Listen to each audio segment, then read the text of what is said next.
మోదీ సర్కారు వ్యూహాత్మకంగా పావులు కదుపుతోంది.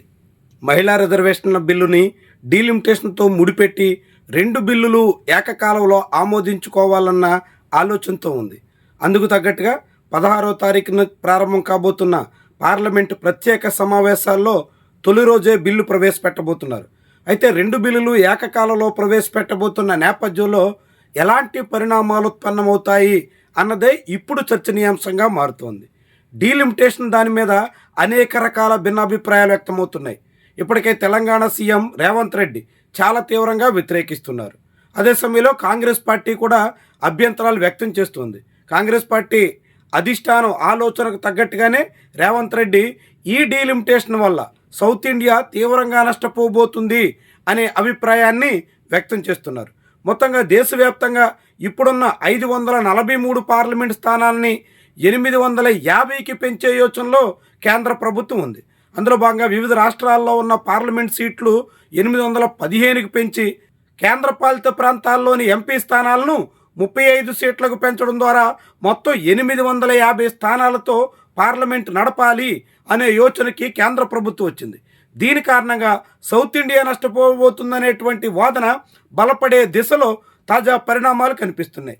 ఇప్పటికే డిఎంకే అధినేత స్టాలిన్ కూడా కేంద్ర ప్రభుత్వాన్ని తీవ్రంగా హెచ్చరించారు. మహిళా రిజర్వేషన్ బిల్లు ఆమోదించి 2029 ఎన్నికల్లో అమలు చేయడానికి ఎవరికి అభ్యంతరం లేకపోయినా డీలిమిటేషన్ పేరుతో సౌత్ ఇండియా ప్రభావాన్ని తగ్గించే ప్రయత్నం చేస్తున్నారు అనే వాదన తీసుకొస్తున్నారు. ఇప్పటికే సౌత్ ఇండియాలో 130 పార్లమెంట్ స్థానాలుంటే మరొక 60 నుంచి 65 స్థానాల వరకు పెరిగి 190 నుంచి 195 సీట్ల వరకు చేరుకునే అవకాశం అయితే కనిపిస్తుంది. అదే సమయంలో నార్త్లో ఏకకాలంలో 200 పైగా సీట్లు పెరగడానికి తగ్గట్టుగా కేంద్ర ప్రభుత్వం వ్యూహరచన చేసింది. దేశమంతా అన్ని ప్రాంతాల్లో 50% సీట్లు పెంపుదల జరగబోతున్నట్టు చెబుతున్నప్పటికీ పెరిగే సీట్ల సంఖ్య రీత్యా చూస్తే సౌత్ ఇండియాలో 60 నుంచి 65 స్థానాలు పెరుగుతుంటే నార్త్లో మాత్రం పెరుగుదల ఒకేసారి 200 స్థానాల వరకు కనిపిస్తోంది.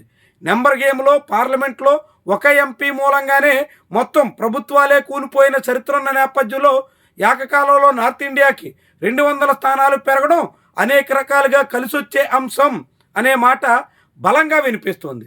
ఈ నేపథ్యంలోనే డీలిమిటేషన్కి అడ్డుకట్టగా ఇప్పటికే అనేక పక్షాలు స్వరం వినిపించే ప్రయత్నంలో ఉన్నాయి. ఇంత హడావిడిగా డీలిమిటేషన్ చేయడం వెనుక బీజేపీ రాజకీయ లక్ష్యాల సాధనలో భాగంగా అడుగులేస్తున్నట్టుగా అనుమానిస్తున్నారు. అందుకు తగ్గట్టుగా ఇండియా కూటమి తరపున ఈ బిల్లులకి అభ్యంతరం పెట్టే యోచనకైతే పూనుకుంటున్నారు. నిజానికి పార్లమెంట్లో ఈ 2 బిల్లులు ఆమోదం పొందాలంటే రాజ్యాంగ సవరణ జరగాల్సి ఉంటుంది.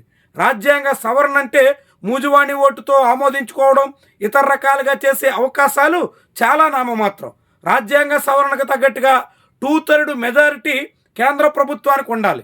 కేంద్ర ప్రభుత్వానికి 2/3 మెజారిటీ కావాలంటే కాంగ్రెస్, డిఎంకే, టీఎంసీ, సమాజ్వాదీ ఈ 4 పక్షాల్లో కనీసం 2 పార్టీలైనా బీజేపీ బిల్లులకి అనుకూలంగా ఉండాలి.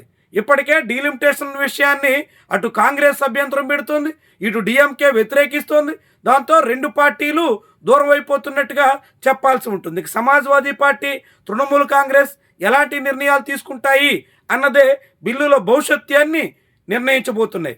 మొత్తంగా డీలిమిటేషన్ ప్రక్రియ ముందుకు సాగేనా లేదంటే కేవలం మహిళా రిజర్వేషన్ బిల్లుకు మాత్రమే పార్లమెంట్లో ఆమోదం దక్కేనా, ఇదంతా ఇప్పుడు ఉత్కంఠ రాజేస్తుంది.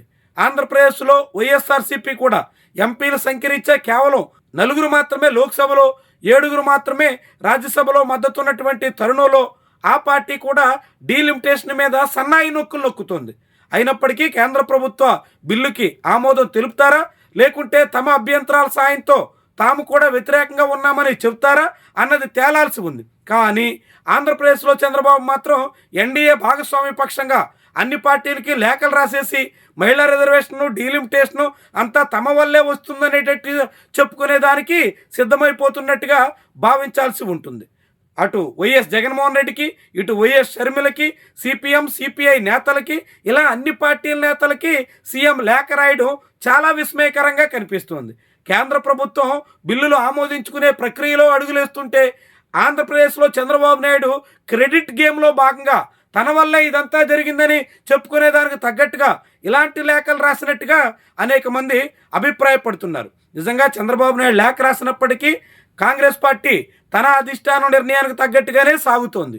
బీజేపీ తన అధినేత ఆదేశాలను మాత్రమే పాటించాల్సి ఉంటుంది. అయినప్పటికీ చంద్రబాబు ఆంధ్రప్రదేశ్లో బీజేపీ, కాంగ్రెస్ సహా అన్ని పార్టీల అధ్యక్షులకి లేఖలు రాసి తాను ఈ విషయంలో చొరవ తీసుకున్నాను అని చెప్పుకునే ప్రయత్నం చేసినట్టుగా మనం అనుకోవాల్సినటువంటి పరిస్థితి కనిపిస్తుంది. ఏమైనప్పటికీ కూడా డీలిమిటేషన్ వ్యవహారం ఎటు సాగుతుంది అన్నది కీలకమైనటువంటి విషయం.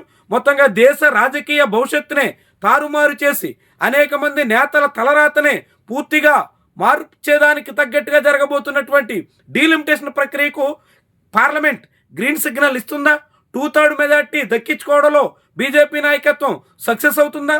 ఇదంతా కీలకమైనటువంటి అంశం. ఇటీవల మోదీ తొలుత రాహుల్ గాంధీతో, తాజాగా మల్లికార్జున ఖర్గేతో ప్రత్యేకంగా చాలా సాన్నిహిత్యాన్ని ప్రదర్శించే ప్రయత్నం చేస్తున్నారు. నవ్వుతూ మాట్లాడేందుకు సమయాన్ని ఇస్తున్నారు.